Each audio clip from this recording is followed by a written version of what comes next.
오늘의 주제는 이더리움 대 솔라나, 솔라나 대 이더리움. 거창하죠? 옛날에는 솔라나가 감히 여기에 낄 수가 없었습니다. 그런데 제가 이 주제를 정한 게 요즘 솔라나가 떠서가 아니고 한 2달 전에 제가 벌써 이 주제를 정해놓고 나름 의미가 있기 때문에, 솔라나가 그때는 한참 밑이었는데 뭐 다 제끼고 올라왔잖아요. 이제 바로 이더리움 턱 밑까지 올라왔는데 굉장히 큰 의미가 있을 것 같아서 제가 이렇게 주제를 정해봤습니다. 솔라나 코인에 대해서, 가능성에 대해서 공부하는 시간이 아니에요. 전반적인 이 트렌드를 읽기 위해서 그러는 겁니다. 코인 시장의 트렌드, 앞으로는 어떠한 코인이, 어떠한 모델이 미래를 선도해 나갈 것인가, 그걸 알려면 솔라나 모델을 한번 공부할 필요가 있습니다. 그래서 굉장히 중요한데, 자, 이 비교의 의미를 한번 여러분들께 말씀드리도록 하겠습니다. 전반적인 암호화폐 플랫폼의 방향, 이 방향을 정할 수가 있습니다. 이더리움과 솔라나 굉장히 대조적인데요. 설계적인 장단점이 있습니다. 설계라니까 갑자기 또 어려운 생각이 들죠. 최대한 쉽게 우리가 이해할 수 있는 선에서 한번 설명을 드리도록 하겠습니다. 그리고 이 두 코인이 대표성을 띠고 있습니다. 이더리움 같으면 아직까지 쭉 이어오던 스마트 컨트랙트 플랫폼, 그리고 확장성을 구현하는 방법도 굉장히 대표적이기 때문에 다른 많은 프로젝트들이 따라서 하고 있습니다. 이더리움을 표준 삼아서. 그런데 솔라나는 새로운 방법으로 합의 알고리즘이라든지 그리고 확장성을 구현하는 여러 시도를 하고 있기 때문에 우리가 꼼꼼히 체크해 볼 필요가 있다. 자, 유니폼이 귀여우시네요. 중국집 사장님 같죠? 제가 나름 코인 교실을 위해서 이렇게 준비했는데, 어쨌든 계속해서, 자, 이더리움에 대해서 간단하게 말씀드리자면, 지분 증명 레이어 1 네트워크다. 최초의 스마트 컨트랙트 플랫폼이고요. 최대 규모의 생태계를 갖고 있습니다.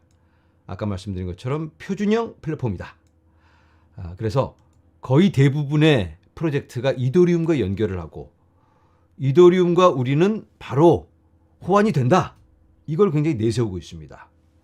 이더리움에 묻어가려는 그러한 모습이 포착되고 있다.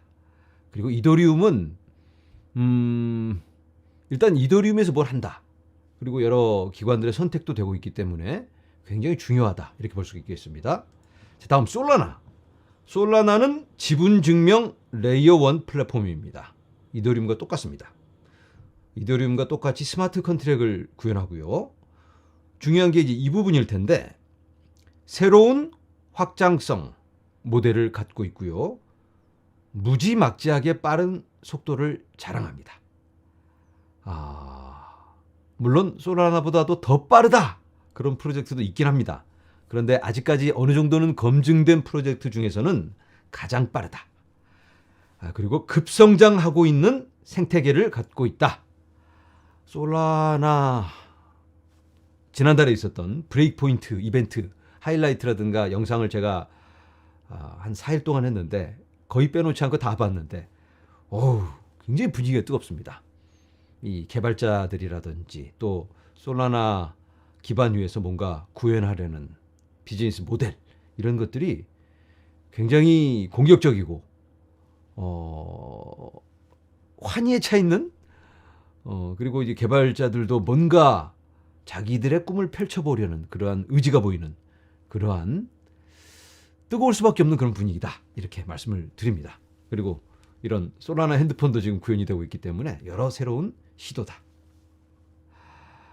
자, 1대1로 한번 비교를 해보겠습니다.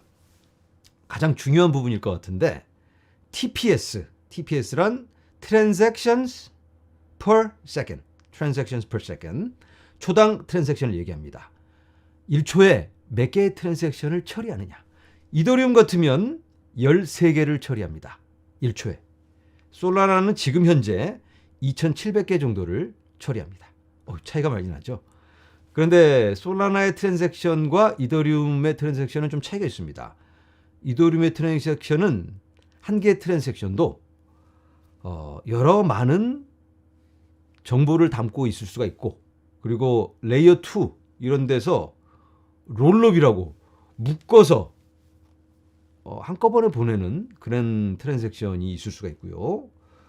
이건 아직 구현되고 있지는 않지만 이번에 다가오는 칸쿤 업그레이드가 있습니다. 거기에서 제가 한번 설명을 드렸는데 덩어리로 트랜잭션을 보냅니다. 아주 큰 덩어리로. 큰 덩어리를 이 컴퓨터 프로그래밍 할 때는 이제 blob이라고 표현합니다. Big, large object. 큰 덩어리 오브젝트다. 데이터 덩어리다. 이거를 한꺼번에 한 트랜잭션으로 보내서 이걸 쪼개서 처리하게 됩니다. 이게 바로 이더리움의 확장성을 구현하는 접근이다. 이렇게 볼 수 있겠습니다. 하지만 수치적으로 보이는, 숫자적으로 보이는 게 13대 2700이니까 굉장히 큰 차이가 있어 보이죠. 지금은 13이지만 최대가 있습니다.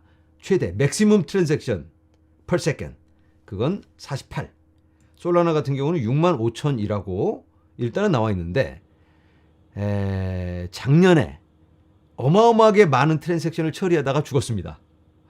그때 처리하던 게 한 12, 3만 트랜잭션까지, 17만 그 정도까지도 갔습니다. 그러니까 뭐 숫자적으로는 대략 65,000이라고 정해놨지만 딱히 제한은 없는데 한 17만 정도 가니까 죽어버리더라. 이렇게 알 수 있습니다. 문제죠. 아무리 빨라도 처리하다 죽으면 안 되는데 굉장히 많은 공격이 있습니다. 솔라나의 단점이기도 한데 트랜잭션 수수료가 거의 공짜다 보니까 공격이 굉장히 많습니다. 자, 계속해서 업그레이드 후 최대 TPS는 어떻게 될까? 업그레이드라면 지금 뭔가 노리고 있잖아요. 개발 중입니다. 이더리움 같으면 이더리움 2를 지금 개발 중에 있습니다. 여러 많은 사기가 있습니다. 이더리움 2 코인 사세요. 다 사기입니다. 이더리움 2는 아직 멀었습니다. 완성되려면. 지금 현재 개발 중에 있고 여러 단계를 거쳐서 개발하는데 앞으로 적어도 한 2년 안에는 완성이 안 된다. 이렇게 보면 될 것 같고요. 만약에 이더리움 2.0이 완성된다면 초당 10만 트랜잭션이 가능해집니다. 어마어마하죠. 48에서 10만이 넘어간다니. 그렇지만 이건 아직까지는 계획일 뿐이다. 이더리움 2가 완성이 된다면 현재 계획은 2년 정도 잡고 있지만 더 늦어질 수도 있습니다. 솔라나는 현재 파이어 댄서를 개발 중입니다. 파이어 댄서 제가 여러 번 설명드리고 있죠.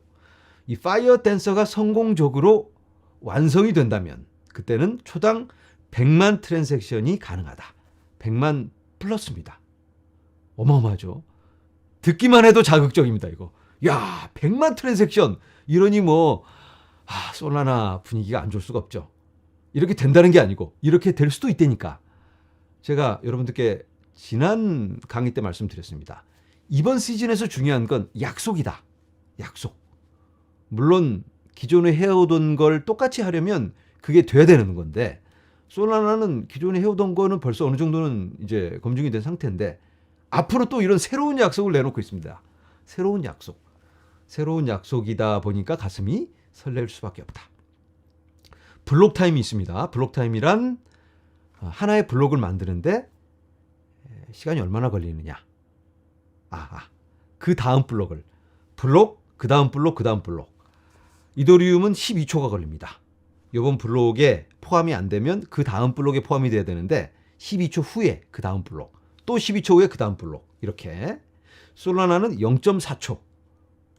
굉장히 빠르죠. 피날리티, 트랜잭션 완료 시간 12초의 블록 타임이라고 해서 제가 누구한테 이렇게 이더리움을 딱 보내면 12초 후에 그 사람이 받는 게 아니에요. 여러 노드에서 검증의 검증, 컨퍼메이션을 거쳐서 대략 13분 정도 걸립니다. 13분 후면 트랜잭션이 마무리가 된다. 솔라나는 4초 정도 걸립니다. 차이가 벌써 이렇게 많이 나죠. 트랜잭션 수수료 어제 기준으로 0.9달러 1,200원 정도 이더리움이. 그런데 불장에 들어가면 아마 이게 100달러까지 갈 수 있습니다. 지난 시즌에서 이더리움 트랜잭션이 1,000달러가 넘은 정도 있습니다. 100만 원이 넘은 적이 있어요. 어마어마하죠. 솔라나는 어제 기준으로 0.00025 달러입니다. 0.3원. 1200원 대 0.3원. 그런데 이제 트랜잭션이 많아지면 이더리움은 이게 1200원이 아니고 10만 원이 넘어갈 겁니다. 내년에 아마 10만 원 넘어갈 것 같아요. 그런데 솔라나는 뭐 내년이 돼도 1원이 넘지 않을 걸로 예상이 됩니다. 와, 1원이 NFT를 만들어도 솔라나에 만들죠, 사람들이. 예. 이대로 계속 진행된다면. 그러니까 이더리움은 다른 대안을 내어놓을 수밖에 없다. 자, 이더리움이 너무 느리고 이렇게 제약이 있습니다. 그렇다면 이더리움도 뭔가 방법이 있어야 되겠죠. 확장성을 어떻게 늘려나갈까? 늘리는 방법으로 사이드 체인 그리고 레이어 2 이런 방법을 이용합니다. 어렵죠? 사이드 체인 또 뭘까? 이건 제가 잠시 후에 그리면서 설명을 드려보도록 하겠습니다. 사이드 체인의 대표는 폴리곤, 레이어 2는 아비트럼, 옵티미즘, 이뮤터블렉스, 그리고 폴리곤도 레이어 2이기도 합니다. 기타 등등 레이어 2가 아주 많습니다. 자, 솔라나의 확장성은 어떠할까? 솔라나의 확장성 빠른 알고리즘으로 처리합니다. 레이어 2라든지 또는 어떤 설계적인 그런 구성이 아니고, 이것도 설계긴 한데 뭔가를 연결해서 어디와 연동을 해서 확장성을 구현하는 게 아니고 알고리즘으로, 역사 증명이라는 합의 알고리즘을 갖고 있습니다. 뭐 거창한 말이죠. 이것도 어려운데 잠시 후에 또 설명을 드리도록 하겠습니다. 요점은 이겁니다. 병렬 처리가 가능하다. 이더리움 같으면 트랜잭션 하나를 처리하면 요게 끝나면 그 다음 블록을 만들고, 요 블록이 끝나면 그 다음 블록을 만드는데, 솔라나는 병렬로 동시에 다다다다다다다닥 만들어냅니다. 제가 솔라나와 이더리움을 비교하는 게 바로 이 부분이기도 합니다. 병렬 처리가 가능하다면 어쩌면 이번 시즌에 솔라나가 이걸 성공적으로 검증을 해 보인다면 이런 모델이 훨씬 더 각광을 받을 수가 있겠다, 이런 생각이 듭니다. 자, 구조적 비교를 한번 해보도록 하겠습니다. 너무 어려운가요? 아직까지는 뭐 대략 감이 잡히시죠? 자, 그렇다면 구조적 비교를 제가 한번 그려보도록 하겠습니다. 먼저 이더리움은 아까 제가 설명드린 것처럼 너무 느리고 블록 타임도 13분이나 걸리고 뭐 거기까지는 오케이. 트랜잭션 비용이 너무 비싸요. 어떻게 빠르고 값싸게 할 수 있을까? 자, 그래서 안 되겠다. 트랜잭션이 이렇게 딱 오면 이걸 이제 트랜잭션이라고 하겠습니다. 트랜잭션 하나가 오니까 오케이, 이걸 처리를 잘 했습니다. 처리해서 딱 보냈습니다. 그런데 트랜잭션이 또 그리고 또 막 이렇게 여러 개가 뭉탱이로 오니까 이걸 어떻게 이렇게 처리하나, 밀리기 시작해요. 트랜잭션이 밀리면 어떻게 할까요? 그러면 이 노드 운영자들이 트랜잭션 수수료를 많이 받습니다. 그래서 돈을 많이 내겠다는 사람 먼저 처리를 해주는 겁니다. 여러분들이 NFT를 만든다든지 아니면 송금을 하는데 내 돈을 저쪽으로 보내는데 급하면 트랜잭션 비용을 남들은 10만 원 내면 나는 20만 원 낼게. 그러면 내게 먼저 가는 거예요. 나는 50만 원 이러면 이 사람 당장 되는 겁니다. 이러다 보니까 경쟁이 붙어서 자꾸 올라만 가는 거예요. 그러니까 트랜잭션이 밀리면 이렇게 문제가 생길 수 있습니다. 그게 지금 문제. 트랜잭션 비용이 올라가는 이유가 바로 이거예요. 트랜잭션을 처리하는 노드 운영자들이 돈을 많이 내겠다는 사람 먼저 해주니까. 그래서 도저히 나 혼자는 감당이 안 된다. 아무리 돈을 많이 줘도 밀린 걸 다 해줄 수는 없잖아요. 그래서 사이드로 옆에 있는 친구한테 내가 너무 많으면 너한테 떠넘겨줄 테니까 네가 좀 처리해줘. 그랬더니 솔라나가 아니죠. 이 폴리곤이 오케이, 내가 네 사이드 체인 해줄게. 이게 사이드, 옆에 사이드에 있다. 그래서 야 이거 너무 많은데 야 이거 네가 해줘 하고 던져줘요. 그러면 이 친구가 다다다다닥 처리하고 이 결과값을 딱 보내서 이더리움에 딱 기록을 하는 겁니다. 또 이것도 많아. 그러면 얘도 보내서 처리. 이 트랜잭션마다 어떤 트랜잭션은 간단하게 처리할 수 있는데 어떤 트랜잭션은 너무 오래 걸릴 수가 있어요. 연산을 많이 해야 되는 막 10분 이상 걸릴 수 있는 10분까지는 안 걸리겠지만 굉장히 복잡할 수 있습니다. 트랜잭션이라고 다 똑같은 트랜잭션이 아니다. 복잡한 트랜잭션은 넘겨주고 이런 것들 이제 이 이더리움 측에서 정하겠죠. 요건 네가, 요건 내가. 그렇게 하는 게 이제 사이드 체인. 이해가 되시죠? 사이드에 있다. 사이드 체인. 그런데 이걸로도 안 돼. 뭔가 좀 다른. 그러면 트랜잭션을 나한테 이렇게 많이씩 보내지 말고 이걸 좀 다른 친구가 처리하면 어떨까? 옵티미즘, 아비트럼 이런 친구들이 트랜잭션을 이더리움에 보내기 전에 야야야 이더리움한테 가지 말고 나한테 보내. 나한테. 이더리움을 사용하는 거랑 똑같아. 트랜잭션을 이렇게 보내요. 막 더 많이 이렇게 많이 보내면 이걸 이 친구들이 처리를 해주는 겁니다. 미리. 그래서 이 이더리움한테는 결과값만 딱 보내주는 겁니다. 그래서 이걸 하는 방법에서 묶어서 보내요. 이걸 이제 롤업이라고 합니다. 이렇게 종이에다가 써서 돌돌돌 말아요. 그래서 이 많은 트랜잭션을 여기에 적어서 이더리움한테는 요거 하나만 보냅니다. 그러면 이더리움이 요걸 보고 트랜잭션 하나로 처리해서 기록을 하고 오케이. 그러면 이제 아비트럼도 이렇게 많은 트랜잭션을 야 나도 있어. 요걸 나는 더 많이. 그러면 이걸 딱 보내서 이더리움한테 보내주고 그리고 또 보내주고 그럼 이제 이 친구도 보내주고 이렇게 막 많이 보내주게 되죠. 이렇게 이 롤업을 이제 이더리움이 처리하게 됩니다. 이게 지금의 이더리움 확장성 모델입니다. 이해가 되시나요? 그렇게 어렵지 않죠? 다시 한번 정리하면 사이드 체인은 옆으로 토스를 해줘서 처리해서 다시 받아오는 거. 요게 이제 사이드 체인.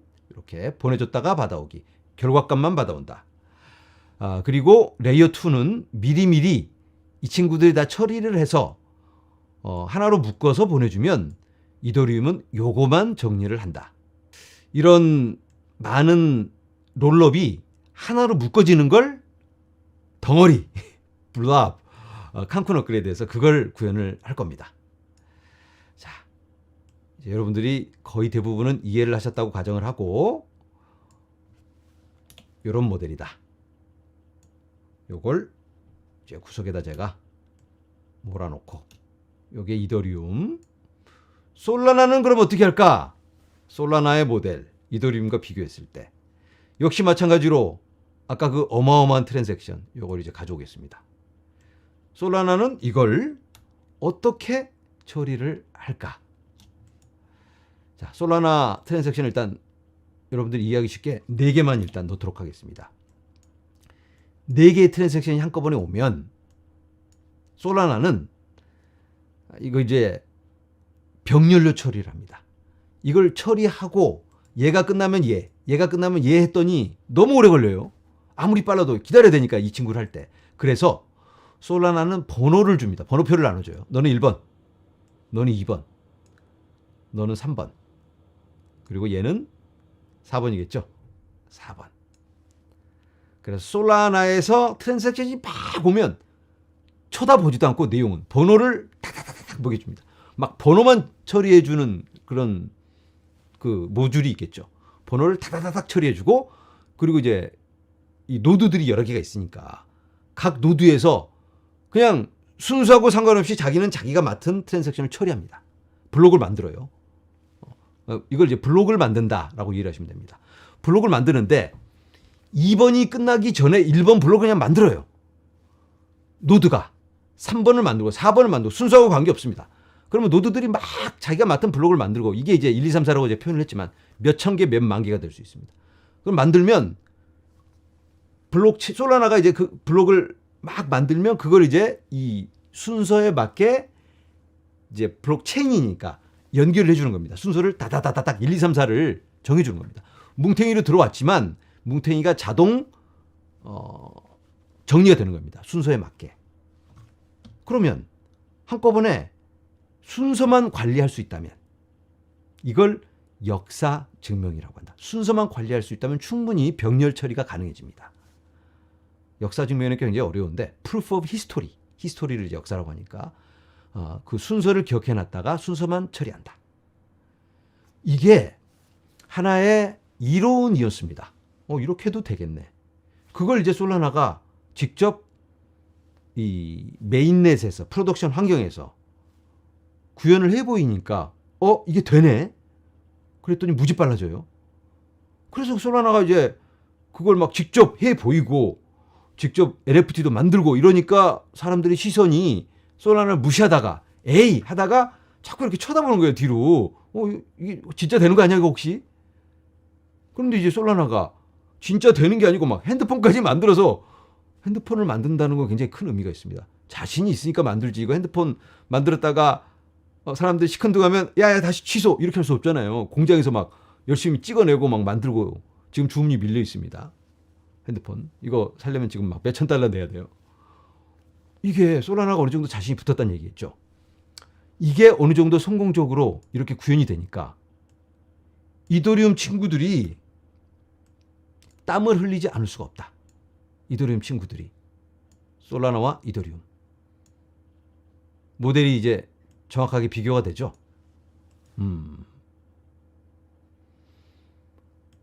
자, 그러면 1대1로 비교를 한다면 어떨까?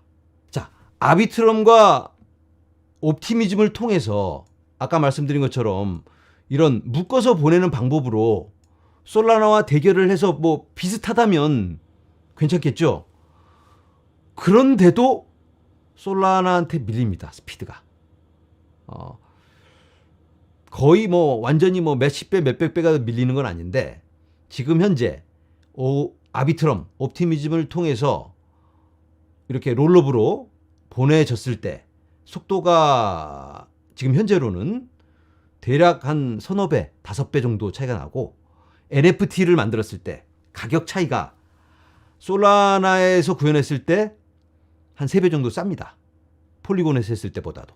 폴리곤이 레이어 2로도 가능한데 그런데 솔라나에서 이걸 이제 또 컴프레스 NFT라는 걸 또 만들어냈어요. 압축형 NFT.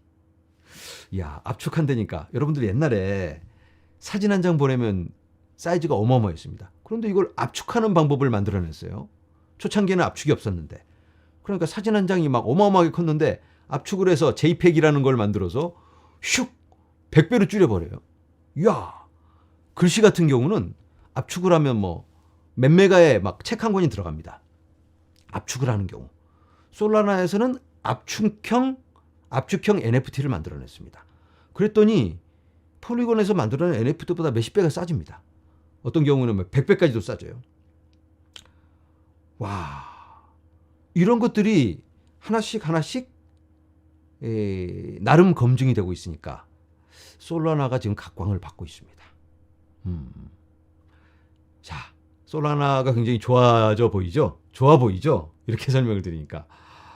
그런데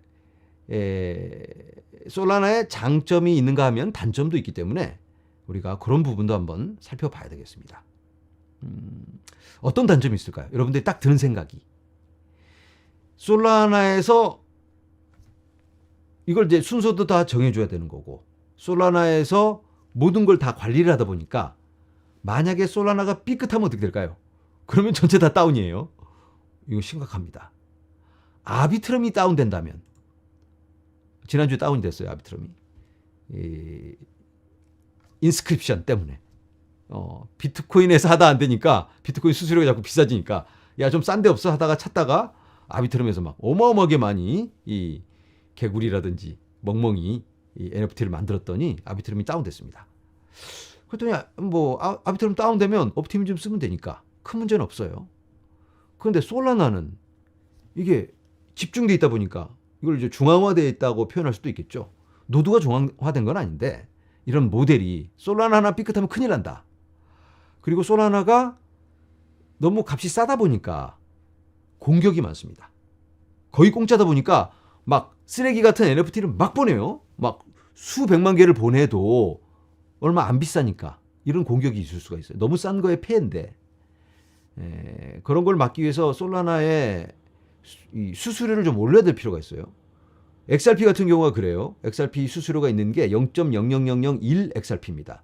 어떤 분들은 1 XRP다라고 말을 하는데 그렇지가 않아요. 거래소에서 보낼 때만 1 XRP가 드는 거고 지갑에서 보낼 때는 기본값이 0.00001 XRP입니다.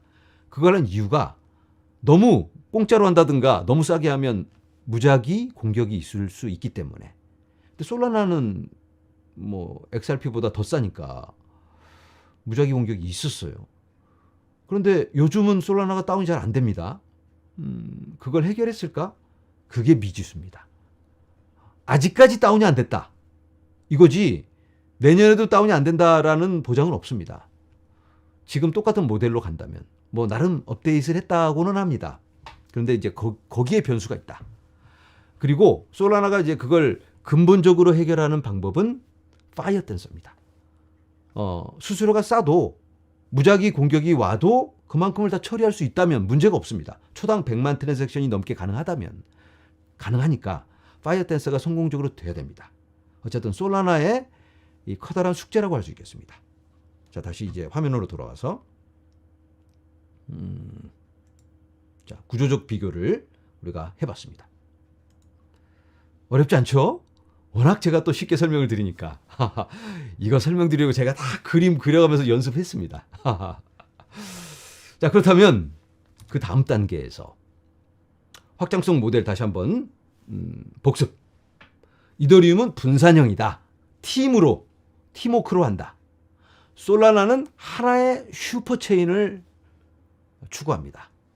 쉽게 얘기해서 달인이다. 예전에 제가 한국에 있을 때 이 인형 눈 붙이는 그런 아르바이트를 제가 한 건 아니고 이제 주위 사람들이 많이 했는데 그거 단순 노동이잖아요. 인형에다 눈 붙이고 계속 하루 종일 인형에 눈만 붙이고 있습니다. 그러면 이제 뭐 하루에 몇천 원 벌 수 있어요.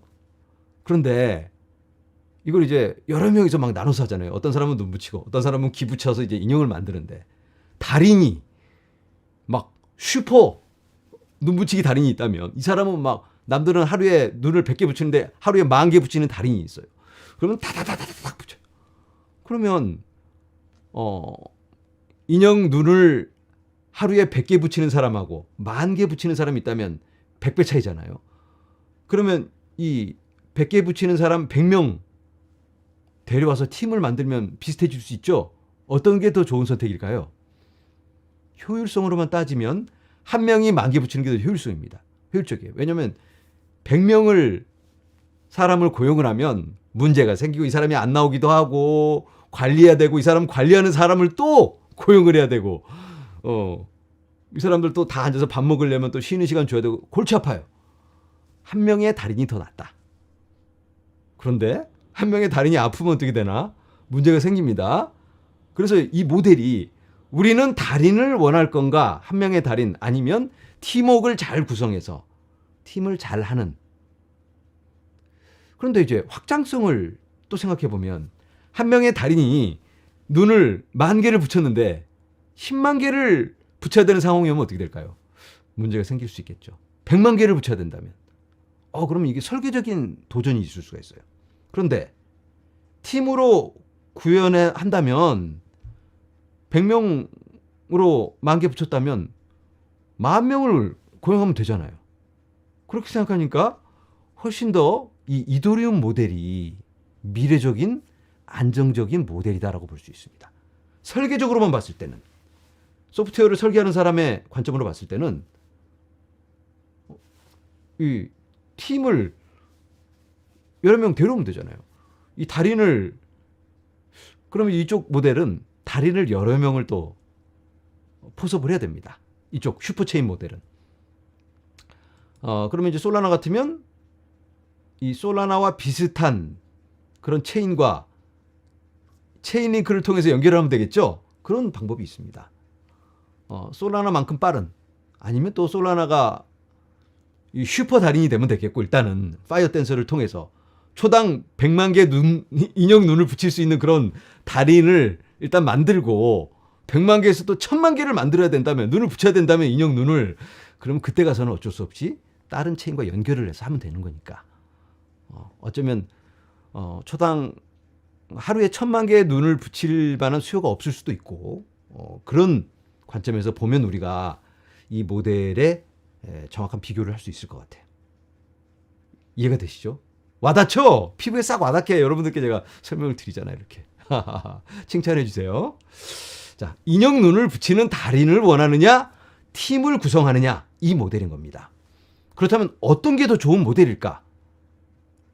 이걸 이제 우리는 알 수 없는데, 지금 시장은 달인이 지금 수요가 한 10,000개밖에 없어요. 인형 눈을 붙이는 수요가. 그런데 한 명 고용해서 달인으로 해결할 수 있다니까 시장이 이렇게 뜨겁게 반응하고 있는 겁니다. 자, 그 다음 단계, 수치적 비교를 한번 해보도록 하겠습니다.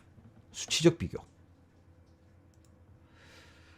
자, 화면에서 보시는 건 솔라나와 이더리움의 관심도입니다. 이 파란 색깔 라인은 이더리움, 빨간 색깔 라인은 솔라나입니다.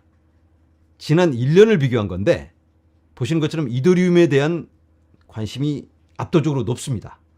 그런데 여기 최근 들어서 솔라나가 거의 따라잡고 있습니다. 자, 이 데이터는 어느 나라 데이터일까요? 전 세계 데이터가 아니고 바로 대한민국에서만의 데이터입니다. 대한민국에서는 이렇다. 미국 말고.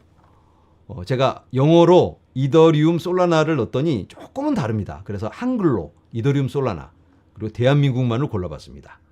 대한민국에서는 이런 추세로 압도적으로 이더리움이 높았는데, 지난 1년간, 지난 한 달을 보도록 하겠습니다. 한 달을 보면, 보시죠? 솔라나가 이더리움을 넘어섰습니다. 내려갔다가 확 올라갔다가 크리스마스 날 26일까지 나오고 있는데, 26일 날 다시 이더리움이 올라섰습니다. 엎치락 뒤치락 하고 있다. 대한민국에서 이렇게 되고 있다. 자, 지난 하루 한번 보도록 하겠습니다. 지난 하루는 막상막하. 지역별로 한번 볼까요? 여기 빨간 솔라나를 좋아하는 충청도에서는 솔라나를 더 좋아합니다. 그리고 여기가 어딘가요? 광주에서는 솔라나 인기가 매우 높다. 솔라나 쪽으로 볼까요? 광주에서 솔라나가 압도적으로 높고요. 충청북도에서 높고, 그리고 경상남도, 경기도, 인천 순입니다. 이렇게 솔라나를 좋아한다. 대단하죠? 이 구글 트렌드입니다. 이 트렌드가 코인의 가격을 얘기해 주는 건 아닙니다. 그런데 대한민국 안에서도 요즘 들어서 솔라나의 인기가 이렇게 올라가고 있습니다. 어제 제가 빗썸 데이터를 잠깐 봤는데, 빗썸에서도 예전에는 XRP 그리고 다른 우리가 잘 모르는 코인들이 선두를 지키고 있었는데, 솔라나가 굉장히 높이 거래가 되고 있더라고요. 그래서 그런 부분들도 우리가 참고를 해야 되겠다. 지금 밖에는 비가 내리고 있습니다, 여러분들. 빗소리가 굉장히 크게 들리고 있는데 제가 깜짝깜짝 놀라고 있습니다. 왜 이렇게 비가 많이 오나. 와. 자, 어쨌든 솔라나가 인기가 높아지고 있다. 자, 화면에서 보시는 건 데일리 액티브 주소. 액티브 주소라면 얼마나 많은 사람들이 활동을 하고 있나. 액티브 주소니까. 활동을 하고 있는 사람들의 주소. 10월 달부터 보면 밑에 초록 색깔이 솔라나입니다. 이더리움을 넘어섰습니다. 11월 달에. 그리고 지속적으로 이더리움보다 솔라나에서 더 많은 활성 지갑 주소가 만들어지고 있습니다. 하루 트랜잭션은 솔라나가 압도적으로 높습니다. 왜냐하면 워낙 거래 비용이 싸니까.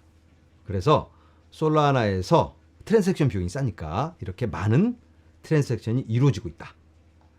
TVL은 토탈 밸류 락드. 디파이에 예치되어 있는 자금을 말하는 겁니다. 이더리움이 압도적으로 높습니다. 그런데 덱스 볼륨은 여기 솔라나가 많이 쫓아오고 있죠.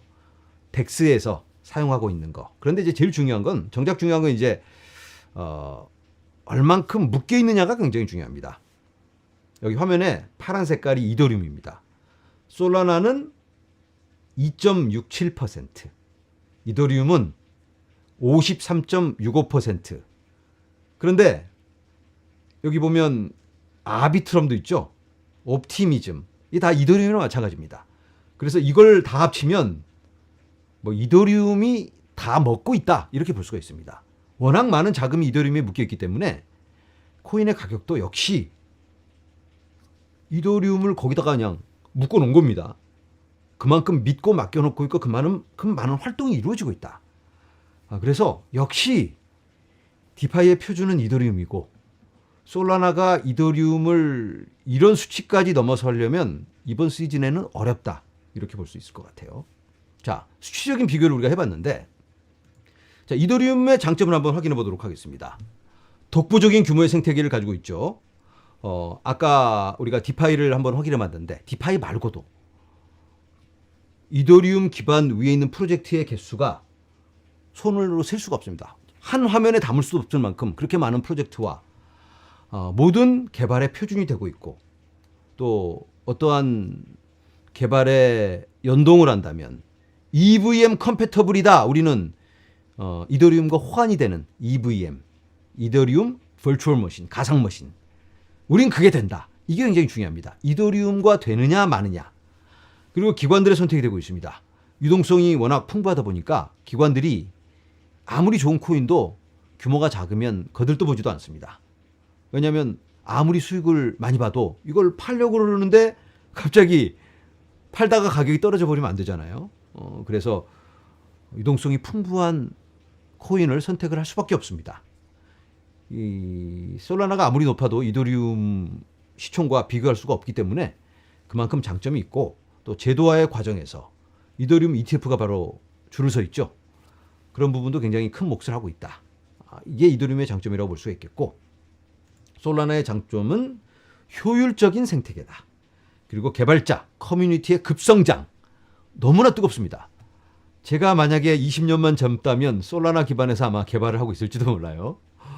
뭔가 만들어서. 그리고 이제 뭔가를 개발하면 바로 결과물이 보여지니까, 속도가 빨리 되니까. 예를 들어서 웹3 이 커뮤니케이션을 하는 카톡 같은 이런 프로그램을 만들면, 만들자마자 솔라나에 올려놨더니 바로 실시간 채팅이 가능해야지.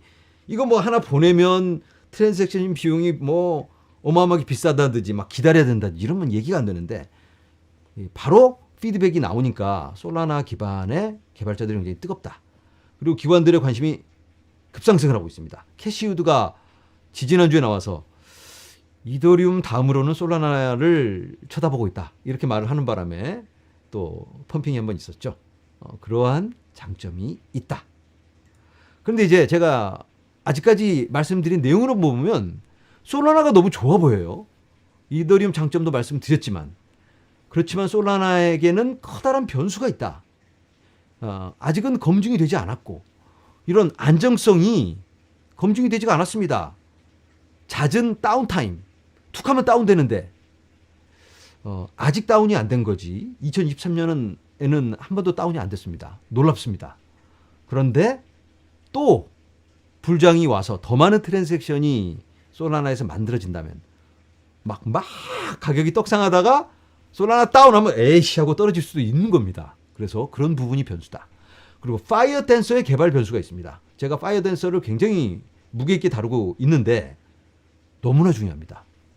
그런데 이 파이어 댄서가 테스트넷에서 벌써 론칭이 되었고, 2024년 여름쯤에 메인넷에서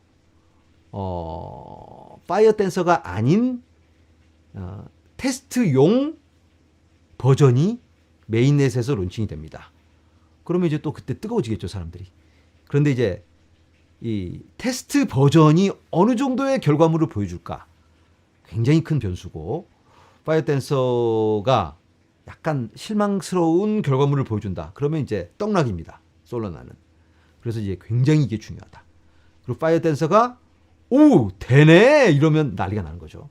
그리고 2024년 말쯤 솔라나의 파이어댄서 프로덕션 버전이 메인넷의 버전 1이 아마 론칭이 될 걸로 예상이 되고 있습니다.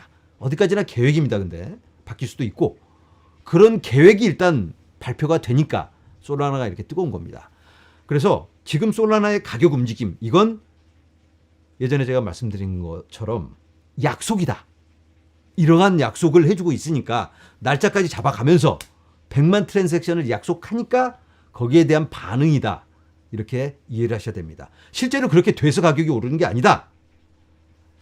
그리고 또 한 가지 제가 굉장히 우려스러운 부분이 바로 점프 트레이딩 이 회사입니다. 이 회사가 파이어댄서를 개발하고 있습니다. 그런데 점프 트레이딩은 기회주의적인 그런 기관입니다. 커다란